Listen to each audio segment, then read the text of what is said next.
चलिए दोस्तों, पवन सिंह जी के गाने के बारे में बात कर लेते हैं। गाने का बोल है ऑपरेशन सिंदूर, जो कि आतंकवादी के खिलाफ जो गाना चल रहा था उसी गाने के ऊपर आया हुआ है।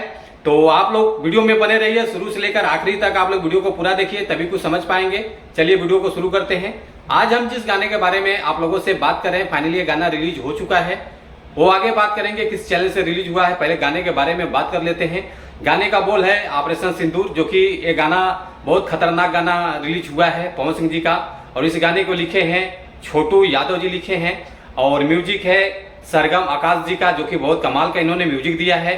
और उसके बाद जो डायरेक्टर हैं विभांशु तिवारी जी हैं, और इस गाने को गाया है पवन सिंह जी, जो कि काफी इनकी सुरीली आवाज है, बहुत जबरदस्त इनकी आवाज में गाना फिट बैठ रहा है।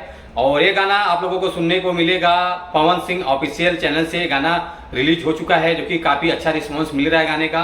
गाने के रिस्पांस के बारे में बात कर लेते हैं तो 1 घंटे में जो गाने का व्यूज मिला है 2 लाख व्यूज आ चुका है, और लाइक 50,000 आ चुका है, और कमेंट 8,000 आ चुका है, जो कि बहुत अच्छा गाना है, बहुत बवाल गाना है, देशभक्ति गाना है। तो आप लोग इस गाने को पसंद कीजिए, इस गाने को ज्यादा से ज्यादा लोगों तक पहुंचाइए।